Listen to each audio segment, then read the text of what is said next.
अहमदाबाद विमान दुर्घटनेतील मृतांना भाजपा शिंदखेडा तर्फे सामूहिक श्रद्धांजली।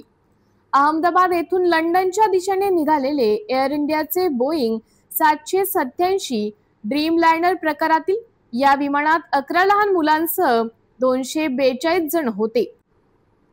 हे विमान गुरुवारी दुपारी उड्डाण केल्यानंतर काही मिनिटातच ते कोसळले व आग लागून भस्मसात झाले। या विमानामधून प्रवास करणाऱ्या प्रवाशांमध्ये आणि कर्मचाऱ्यांमध्ये महाराष्ट्रातील प्रवासी आणि कर्मचाऱ्यांचा समावेश होता। त्यामुळे राज्यातील अनेक कुटुंबावर या अपघातामुळे दुःखाचा आकाश कोसळला आहे। अहमदाबाद येथे एअर इंडियाचे विमान अपघातग्रस्त होऊन त्यात मृत्युमुखी पडलेले नागरिक, क्रू मेंबर तसेच गुजरातचे माजी मुख्यमंत्री विजय रूपाणी यांच्यासह मृत लोकांना शिंदखेडा येथील शहर भाजपातर्फे भाजपा मध्यवर्ती कार्यालयाच्या आवारात रविवारी सायंकाळी 7 वाजता महाराष्ट्र राज्याचे पणन व राजशिष्टाचार मंत्री तथा धुळ्याचे पालकमंत्री जयकुमार रावल यांच्या मार्गदर्शनाखाली तर गटनेते रावसाहेब अनिल वानखेडे यांच्या नेतृत्वात शहरातील नागरिकांतर्फे मेणबत्ती पेटवून पुष्पार्पण करून मौन साधत सामूहिक श्रद्धांजली अर्पण करण्यात आली।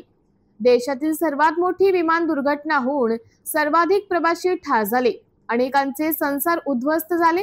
या अपघातात प्रवाशांव्यतिरिक्तही नागरिक मृत्युमुखी पडले। मृत्यू पावलेल्यांप्रती संवेदना व्यक्त करण्यासाठी सामूहिक श्रद्धांजली कार्यक्रम आयोजित केला होता। त्यात उपस्थित सर्वांनी मौन पाळून श्रद्धांजली अर्पण केली। प्रसंगी गटनेते अनिल वानखेडे, माजी उपनगराध्यक्ष भिला पाटील, युवराज माळी, उल्हास देशमुख, माजी नगरसेवक चेतन परमार, ॲडव्होकेट विनोद पाटील, वायुमो जिल्हा अध्यक्ष सूरज देसले, जितेंद्र राजपूत, जिल्हा सरचिटणीस प्रवीण माळी, प्रकाश नाना चौधरी, शहराध्यक्ष संजय कुमार महाजन, जिल्हा संघचालक हितेंद्र जैन, सेवानिवृत्त नायब तहसीलदार वायपी खेळणार, डॉक्टर रवींद्र देसले, नारायण माळी, उमेश गिरासे, साईनाथ माळी, राजेंद्र मराठे, गोपाल चौधरी, मिलिंद पाटोळे, सचिन माळी, गुलाब सोनवणे, भूपेंद्र देवरे, भूषण पवार, राहुल महिरे, अबू कुरेशी यासह पदाधिकारी व कार्यकर्ते उपस्थित होते। शुक्रवारी आपल्या भारत देशातल्या गुजरातमधल्या जो विमान दुर्घटनेचा एक मोठा हादसा झाला, हा हादसा साधारणपणे ऐकून पूर्ण देश सुन्न झाला। या विमान दुर्घटनेमध्ये आत्तापर्यंत आलेला मृतांचा आकडा जो येतो नागरिकांचे क्रू मेंबरांचा 217 पर्यंत पोहोचला आहे। विमानामध्ये 230 प्रवासी होते आणि 11 लहान मुले होते आणि त्यांच्याबरोबर 12 क्रू मेंबर होते।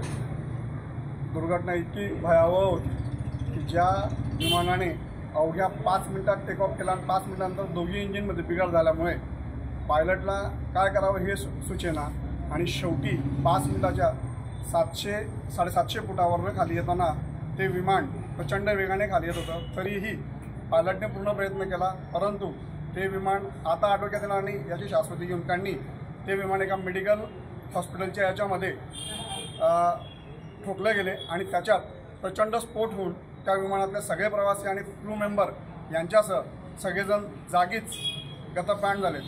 या घटनेने साऱ्या देशावर शोककळा पसरलेली आहे।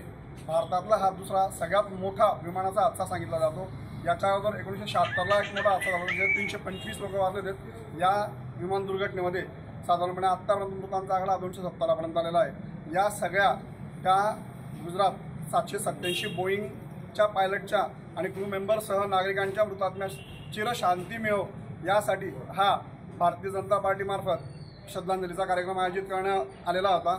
यासाठी महाराष्ट्र राज्याचे पणन मंत्री तथा धुळे जिल्ह्याचे पालकमंत्री जयकुमार भाऊ रावल यांच्या नेतृत्वात, यांच्या मार्गदर्शनाने आणि गटनेते अनिल रावसाहेब वानखेडे यांच्या नेतृत्वामध्ये या कार्यक्रमाचं आम्ही आयोजन केलं। पूर्ण या 270 मृतांना देव त्यांच्या ईश्वरचरणी एकदम चांगल्या जागी ठेवो आणि त्यांच्या परिवारावर जो डोंगर कोसळलेला आहे त्यांना ती दुःख पचवण्याचं साहस देवो। याच्यानंतर श्रद्धांजली आपण देऊया 2 मिनिटांसाठी सगळेजण। हुतात्म्यांमध्ये गुजरात राज्याचे पूर्व सीएम विजय रूपाणी हे देखील होते। सांगायचं झालं तर रूपाणी साहेबांच्या संदर्भात सांगितलं तर 1206 हा सगळ्यात मोठा त्यांचा लकी नंबर होता। त्यांच्या जुन्या स्कूटरपासून तर त्यांच्या मोठ्यात मोठ्या गाडीपर्यंत 1206 हा त्यांचा नंबर दिलेला होता। परंतु दुर्घटनेमध्ये योगायोग असा मिळाला की ते ज्या सीटावर बसले होते ते सीट नंबर पण 12 होतं आणि जून महिना होता म्हणजे 12/06 हा त्यांचा शेवटचा दिवस ठरला आणि 12/06 त्यांच्यापर्यंत येऊन पोहोचला असं म्हणावं लागेल. त्यांच्या विरोधात मला चिरशांती मिळो ही देवा चरणी माझी लीनमय प्रार्थना. MDTV न्यूज साठी प्रतिनिधी यादवराव सावंत, शिंदखेडा.